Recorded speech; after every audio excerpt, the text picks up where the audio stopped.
Terima kasih masih bersama YPB Movie. Masih melanjutkan part sebelumnya, Black akhirnya bisa Goku kalahkan dengan mudah. Setelah itu, Goku menunjukkan ingatan masa lalunya pada Black untuk menunjukkan bahwa manusia yang buruk bisa berubah menjadi baik. Saat berjalan-jalan di hutan, Goku sudah gak sabar pengen cepat makan. Kakek Gohan sendiri ingin menikmati jalan-jalan dulu di hutan ini. Kemudian, Goku menyadari kehadiran sesuatu yang ternyata adalah hewan pemangsa sebelumnya. Dialah yang membuat Goku jatuh ke jurang sampai kepalanya terbentur batu. Di sini, Goku bersiap melawannya lagi untuk memulai pertarungan ronde kedua. Keduanya bersiap akan melakukan pertarungan. Di situ, sang hewan melakukan serangan duluan pada Goku. Namun tiba-tiba, dia menjadi lemas karena kakek Gohan malah memegangi ekornya. Wah, Goku jadi bingung kenapa kakeknya malah mengganggu pertarungan mereka. Kakek Gohan memberitahu jika Goku melakukan latihan khusus, maka Goku bisa menjinakkan berbagai hewan tanpa harus melakukan pertarungan sia-sia. Di sini Goku nampak kagum dengan kemampuan yang kakek Gohan miliki, yang mampu menjinakkan hewan itu hingga tidak melawan lagi. Setelah itu, Gohan meminta si hewan untuk segera pergi. Goku makin kagum dengan kemampuan kakeknya ini. Habis itu, Gohan mengajak Goku mencari makanan dengan mancing ikan. Mendapatkan banyak ikan cuma dalam beberapa saat, Goku merasa mereka pasti akan mengadakan pesta makan-makan besar. Tiba-tiba, terjadi sesuatu di dalam air, membuat Goku penasaran apa sebenarnya yang terjadi. Tanpa diduga, itu adalah kemunculan naga, tapi dengan bentuk tubuh yang tidak terlalu besar. Dengan berani, Goku bersiap untuk melawan naga tersebut. Tapi kakek Gohan memberitahu Goku kalau dia sudah ngasih makan naga ini selama bertahun-tahun. Meski begitu, kakek Gohan sendiri belum bisa menjinakkan hewan yang satu ini. Kakek Gohan percaya kalau naga ini adalah jenis terakhir dari spesiesnya dan merupakan satu-satunya naga alami yang tersisa di dunia Dragon Ball. Dan rupanya ikan yang dipancing sebelumnya untuk memberi makan naga itu. Kakek Gohan meminta Goku untuk memberinya makan. Goku mengambil satu ikan dan segera melemparkannya pada mulut naga itu. Naga itu segera menangkap ikannya menggunakan mulut. Goku yang merasa kesenangan melemparkan semua ikan yang ada di dalam ember mengarah pada naga itu. Dan gak disangka naga itu bisa bergerak sangat cepat menangkap semua ikan yang mengarah padanya.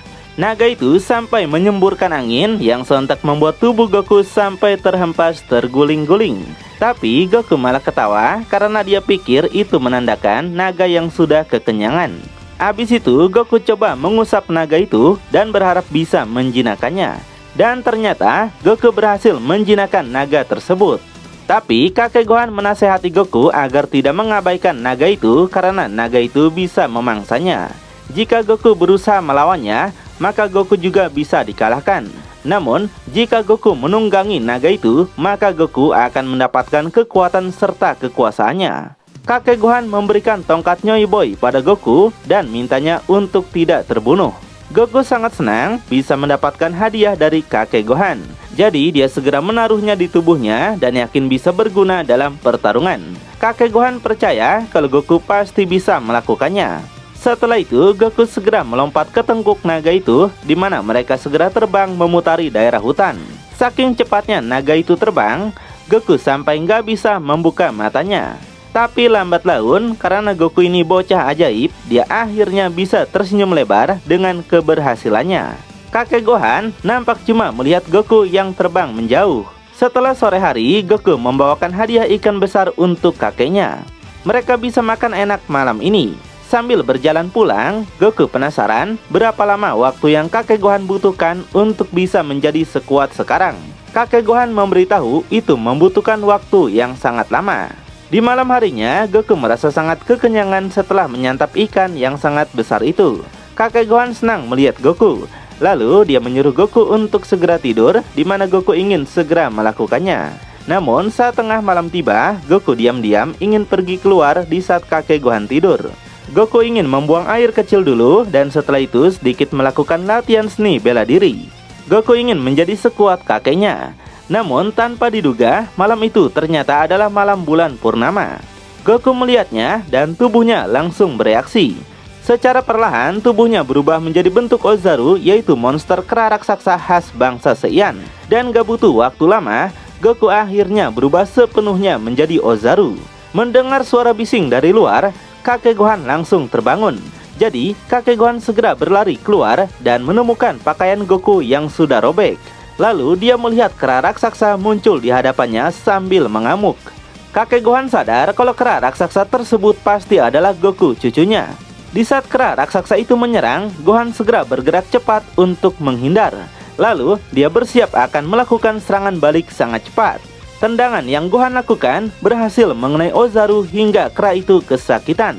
Di situ, Gohan segera mundur lagi untuk memberi jarak di antara mereka. Setelah itu, Gohan beranjak pergi lagi untuk melakukan serangan beruntun. Gohan segera mencengkram ekornya dan membanting tubuh kera itu sangat keras. Tapi lambat laun stamina Gohan mulai terkuras, di mana napasnya sudah ngos-ngosan. Meski demikian, Gohan yang belum menyerah segera mengambil tongkat Nyoy Boy dan membawanya untuk menyerang Ozaru. Ozaru yang masih tergeletak kembali membuka matanya. Dia bangkit lagi sambil menunjukkan tatapan yang sangat seram. Nampak, Gohan hanya diam berdiri sambil memegangi tongkat Nyoy Boy itu. Entah apa sebenarnya yang bakal Gohan lakukan. Dan rupanya Gohan akan menggunakan tongkat itu layaknya seperti Sun Gokong.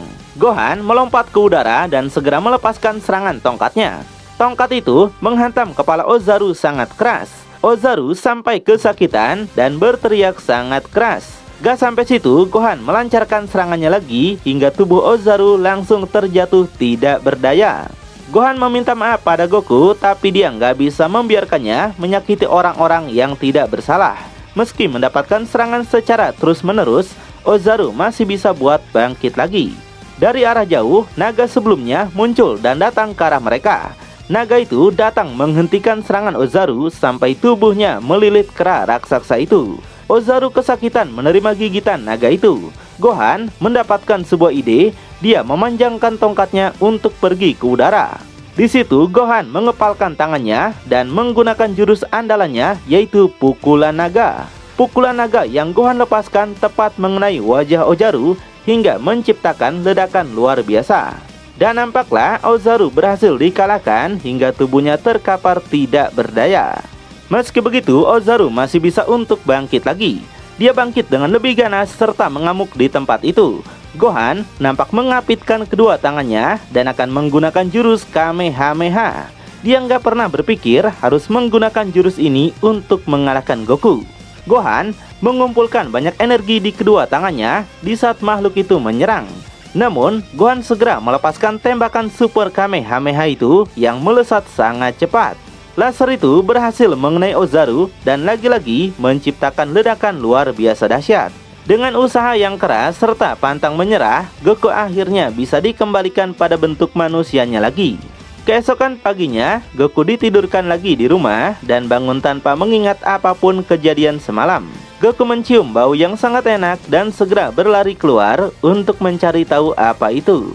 Kakeknya ternyata lagi membakar seekor serangga dan minta Goku untuk makan banyak. Dia juga nggak mau menceritakan apa yang terjadi semalam. Goku segera menyantap makanan itu, di mana kakek Gohan meminta Goku untuk tidak boleh melihat bulan purnama lagi mulai sekarang. Goku penasaran kenapa kakeknya bilang kayak begitu. Kakeknya cuma bilang kalau setiap bulan purnama ada monster raksasa yang muncul. Itu sangat berbahaya untuk Goku. Kakeknya tidak menjelaskan kalau monster itu adalah Goku, dia cuma memberitahu untuk menghindari bulan. Kakeknya terpaksa berbohong supaya Goku tidak tersinggung dan mencap dirinya sebagai monster. Dalam sesi latihan Goku, kakeknya memberitahu ketika Goku semangat latihan, dia seperti sedang bertarung melawan kera liar. Tapi kera liar itu akan menjadi sahabat Goku jika Goku belajar untuk tetap tenang. Bagian diri Goku kakeknya yakin akan menjadi kekuatan besar jika Goku membiarkannya. Tapi Goku nggak boleh membiarkan kera itu mengendalikan pikirannya sendiri. Dia yakin Goku memiliki potensi kekuatan yang tinggi jika Goku paham soal ini dan bisa menjadi lebih kuat melebihi kakeknya. Kakeknya minta Goku untuk selalu mengingat itu. Di situ Goku nampak bingung, kakeknya ini lagi ngomongin apa sih? Setelah itu Goku memulai sparring dengan kakeknya. Dia mencoba menyerang, namun dalam satu serangan balik Goku berhasil dijatuhkan. Dalam serangan berikutnya, Goku segera menghindar. Dia balik melakukan serangan juga, di mana Goku melepaskan banyak pukulan bertubi-tubi. Lalu Goku juga melepaskan tendangan madun dengan sangat kencang. Tapi ketika tendangan itu akan sampai, kakek Gohan lebih dulu menghindar. Habis itu kakek Gohan memegang ekor Goku sampai tubuh Goku lemas tak bertenaga. Kakek Gohan minta Goku memperkuat ekornya yang nantinya Goku nggak punya kelemahan lagi. Tapi jika Goku berhasil dan berubah lagi menjadi Ozaru, maka Goku benar-benar tidak bisa dihentikan lagi. Hari demi hari Goku melakukan latihan keras bersama kakeknya. Goku melepaskan pukulan, namun dengan mudah kakek Gohan tahan. Kakek Gohan menyarankan mereka mungkin harus mulai dengan permainan kertas gunting batu dulu. Tapi bagi Goku kalau nggak bertarung, lebih baik makan saja kakek. Goku sudah kelaparan banget ini. Di malam harinya, Goku terbangun lagi karena pengen kencing. Dan saat ini waktu tengah bulan purnama lagi. Dan akhirnya, Goku terpengaruh cahaya bulan hingga merubah tubuhnya menjadi Ozaru lagi. Dia menghancurkan atap rumah yang sontak membuat kakek Gohan terbangun. Kakek Gohan menyangka kalau ini pasti adalah perbuatan Goku. Ozaru menghancurkan atap rumah itu dan menatap sinis pada kakek Gohan. Gohan berusaha keluar rumah, namun kaki Ozaru menginjaknya. Gohan berusaha bertahan sekuat tenaga, namun tenaga Ozaru begitu kuat. Kakek Gohan peduli dengan Goku seperti peduli dengan masa kecilnya. Jadi dia percaya Goku menjadi harapan dunia, bukan pada kehancurannya. Itulah satu-satunya keinginan kakek Gohan. Dan ketika sudah nggak kuat lagi menahan kaki Ozaru, Gohan akhirnya tewas terinjak kakinya. Keesokan harinya, Goku terbangun dan kaget melihat atap rumahnya sudah nggak ada. Dia penasaran di mana kakeknya berada. Goku mengambil bola naga bintang 4 dan menyangka kalau kakeknya sudah berubah menjadi bola. Jadi setiap hari Goku berpamitan pada bola naga yang dia anggap sebagai kakeknya. Singkat cerita, Goku bertemu dengan Bulma yang lagi cari bola naga sampai Gunung Pauzu tempat Goku tinggal. Akhirnya Goku ikut bersama Bulma untuk mencari sisa bola naga. Berkat usaha dan keberanian Goku, mereka memiliki banyak petualangan menakjubkan. Bola naga telah mengubah dunia dengan setiap petualangan Goku. Goku bertemu sahabatnya Krillin dan bersama-sama mempelajari seni bela diri dari Master Roshi. Master Roshi mengajarkan banyak hal pada mereka, terutama tentang tumbuh menjadi lebih baik. Goku lanjut bertemu dengan Kami-sama atau Dewa Bumi. Goku dilatih di istana Kami untuk mempersiapkan diri melawan Raja Iblis Piccolo. Dewa Bumi menceritakan bagaimana dia mulai menciptakan bola naga. Entah mimpi atau bukan, dia bertemu dengan naga air dan menjadi antusias pada mereka. Naga air adalah makhluk damai dan tidak memiliki niat jahat. Mereka melakukan sesuatu untuk bertahan hidup, tapi memperlakukannya tanpa permusuhan. Saat melihatnya di malam hari, para naga itu seperti menginginkan bulan itu sendiri. Mereka tampak selalu seperti mengejar bulan, karena bulan mengendalikan lingkungan mereka dan memastikan keselamatan mereka seperti bola naga. Mimpi itulah yang membuat Dewa Bumi terinspirasi untuk menciptakan Shenlong, yaitu naga pengabul permohonan. Tapi manusia akhirnya membuat para makhluk ini menuju kepunahan. Dan ketika Dewa Bumi melihat para naga dihancurkan, dia merasakan kerusakan yang ada dalam jiwanya. Seolah-olah sumber kejahatan dalam diri Dewa Bumi berasal dari momen tersebut. Manusia menghancurkan para naga karena ketakutan dan keinginan untuk menguasai lingkaran mereka sendiri adalah keserakahan murni. Satu-satunya cara dia bisa membersihkan dirinya adalah dengan memaafkan manusia dan menerima sifat mereka. Dia tahu manusia hanya berjuang untuk hidup dan hidup atas nama meningkatkan kedudukan mereka dan menjaga satu sama lain. Dan menciptakan Shenlong lebih seperti sebuah kenangan daripada mimpi yang dia dapatkan. Bagaimanapun juga, dia tahu Goku memiliki hati murni seperti para naga itu. Goku bahkan menjadi kandidat kuat untuk menggantikannya sebagai seorang Dewa Bumi. Jadi mereka harus terus mengawasi dan membimbing Goku. Selanjutnya, momen berlanjut di mana Zeno akan menghancurkan Black Zamasu. Dengan kemampuan Zeno yang luar biasa, dia menghancurkan Zamasu sekaligus alam semesta. Tapi ketika Goku dan Vegeta kabur menggunakan mesin waktu di lorong waktu, mereka terhempas dari mesin waktu. Tubuh mereka langsung membeku dan perlahan menjadi batu berwarna. Muncul sebuah portal dimensi yang menarik Vegeta masuk ke dalam portal hitam itu. Goku juga mengalami hal yang sama. Singkat cerita, mereka berada di rumah Bulma dengan mesin waktu yang ada di hadapan mereka. Tapi Goku dan Vegeta seperti merasakan sebagian dari mereka tertinggal di portal dimensi. Benar aja, sebagian tubuh mereka terjebak dan masuk ke dimensi lain. Goku bingung apakah dia bermimpi atau sudah mati. Goku menemukan sebuah bangunan dan berjalan ke sana. Rupanya, di sana adalah tempat para angel yang saat ini lagi latihan. Para angel dari berbagai semesta sedang berkumpul dan berlatih bersama. Goku penasaran apa sebenarnya tempat ini. Goku melihat mereka dan merasa mereka sangat kuat. Bahkan, dia nggak bisa merasakan aura ki siapapun. Hanya satu angel yang Goku kenal, yaitu Whis. Dia terkejut Whis ada di tempat ini. Dari arah belakang, seseorang memanggil Goku. Rupanya, orang tersebut adalah Daishinkan. Goku penasaran di mana dia berada sekarang. Daishinkan memberitahu kalau Goku berada di wilayahnya dan Goku sekarang hanyalah salinan dirinya sendiri yang diciptakan oleh aliran waktu. Sementara Goku yang lain telah membawa Zeno ke masa lalu. Simpelnya, Goku terbagi menjadi dua bagian saat melewati aliran waktu menggunakan mesin waktu sebelumnya. Tapi di sini Goku nggak mengerti dengan apa yang Daishinkan katakan. Daishinkan paham dengan pemikiran Goku. Jadi dia minta Goku untuk anggap rumah ini miliknya sendiri. Singkat cerita, Goku telah menyelesaikan latihannya di sini dan diangkat menjadi dewa serta menggunakan pakaian khas malaikat. Daishinkan berharap latihan Goku bersama para angel berjalan dengan baik. Dia senang Goku sangat cocok menggunakan pakaian itu. Semua orang juga membicarakan kegembiraan yang Goku bawa ke alam ini. Di sini Goku teringat kalau dia bersama Vegeta menggunakan mesin waktu. Selain itu, Vegeta juga terbagi menjadi dua. Goku penasaran apa yang terjadi pada Vegeta. Daishinkan memberitahu kalau Vegeta ditangkap oleh makhluk berbahaya yang dikenal sebagai Hakaisin Waktu.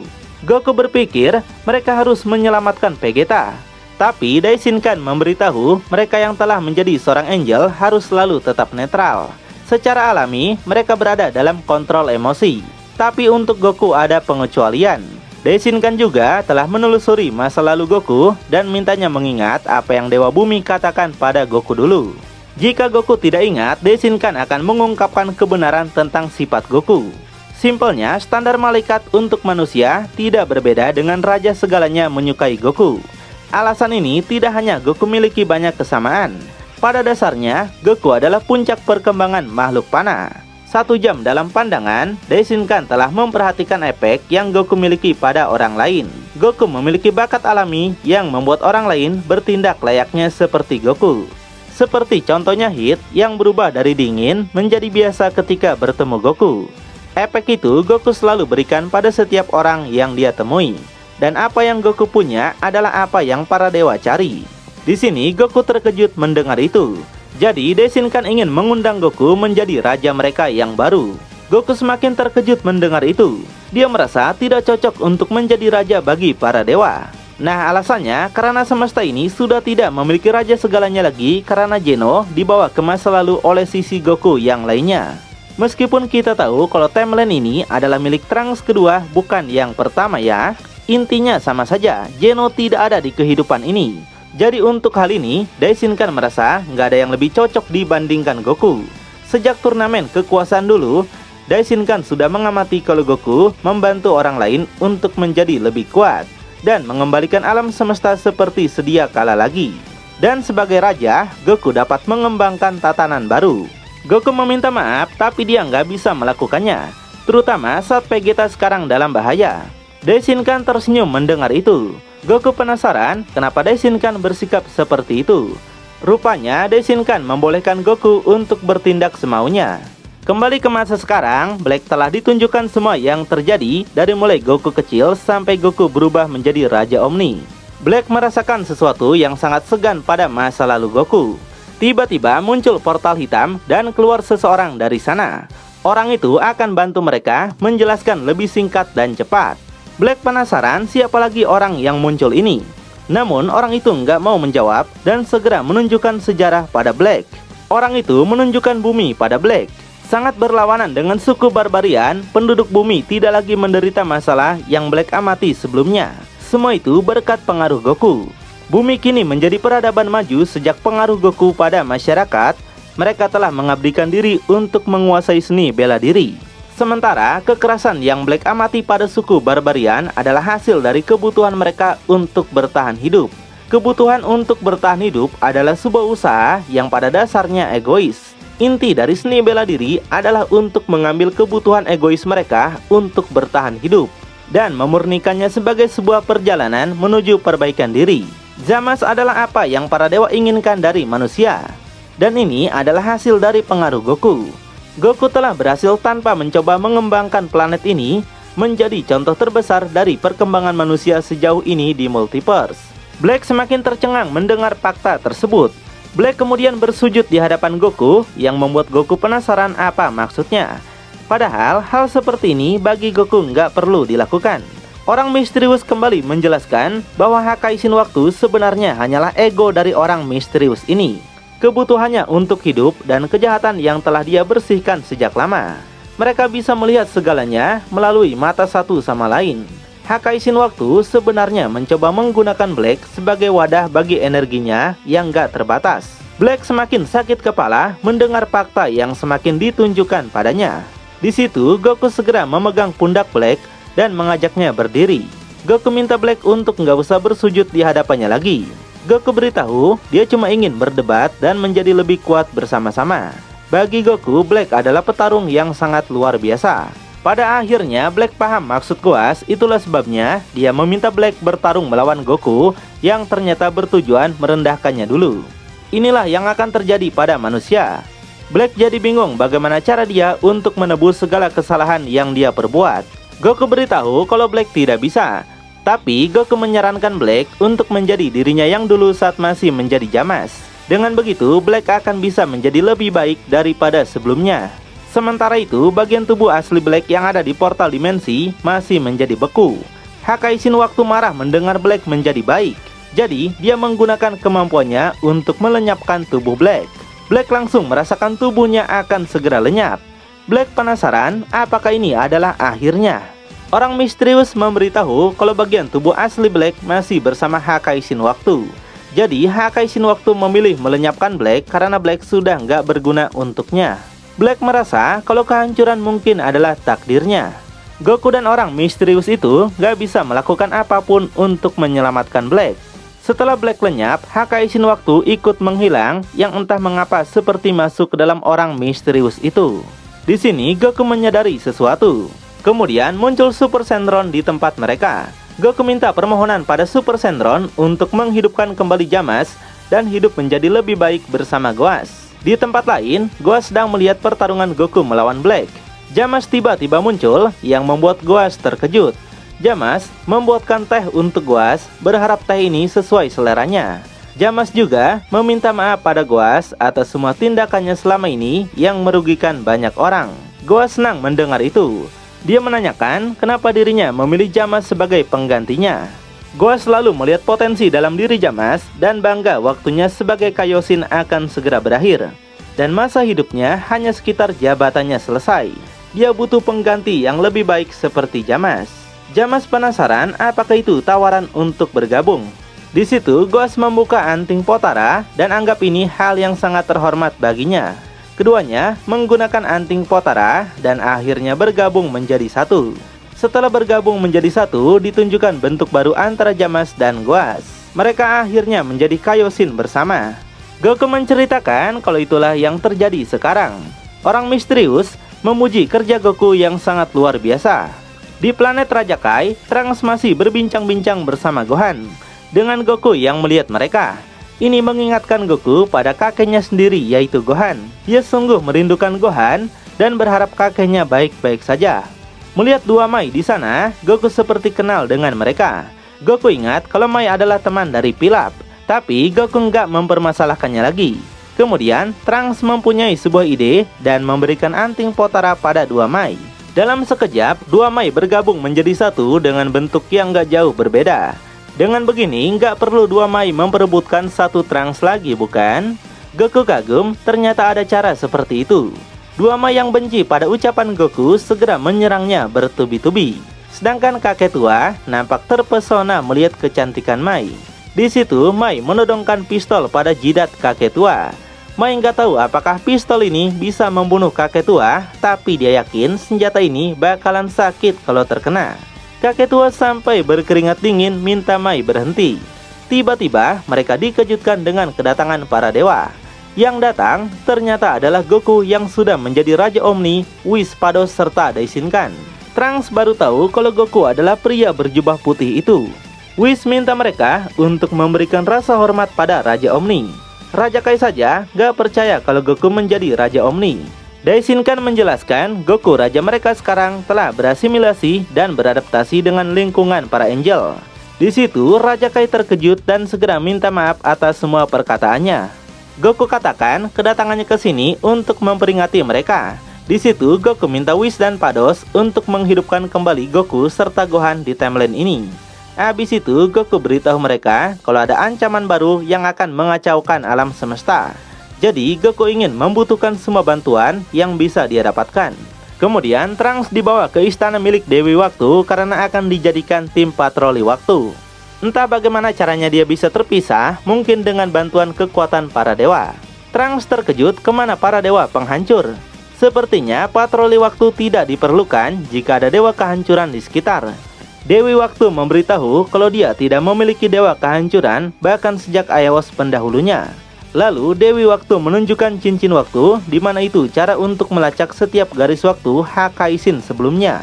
Saat dulu Hakaisin waktu merasa bahwa garis waktu alternatif seharusnya tidak terhapus, kecuali untuk manusia yang terbukti bersalah. Aios menginginkan garis waktu baru dihancurkan segera. Tidak ada belas kasihan dan gak ada waktu untuk membuat kesalahan. Dia hanya menginginkan pemusnahan total. Tidak peduli siapa yang ada di dalam garis waktu baru untuk mempertahankan aliran waktu. Dan Hakaisin waktu menyembunyikan garis waktu dari Aios melalui gulungan waktu sejak perselisihan ini. Posisi Hakaisin waktu telah kosong. Jadi patroli waktu berfungsi sebagai pengganti mereka. Trunks penasaran apa yang terjadi pada Hakaisin waktu. Dewi Waktu mengatakan kalau itu adalah cerita yang panjang. Sementara di ruang dimensi hitam, sisi Vegeta lain masih terperangkap dalam batu berwarna. Dan cerita pun berakhir di sini. Nah, setelah menonton sampai part terakhir, gimana pendapat kamu soal cerita dari Dragon Ball Omni King ini? Meskipun ceritanya agak berbelit-belit, tapi cukup seru untuk disimak bukan? Semoga saja ada kelanjutannya dari arc terbaru ini ya. Semoga saja ada kelanjutannya dari arc terbarunya ya. Buat kalian yang punya rekomendasi anime atau manga seru lainnya, komen aja di bawah ya. YPB Movie, channelnya anime masa kini.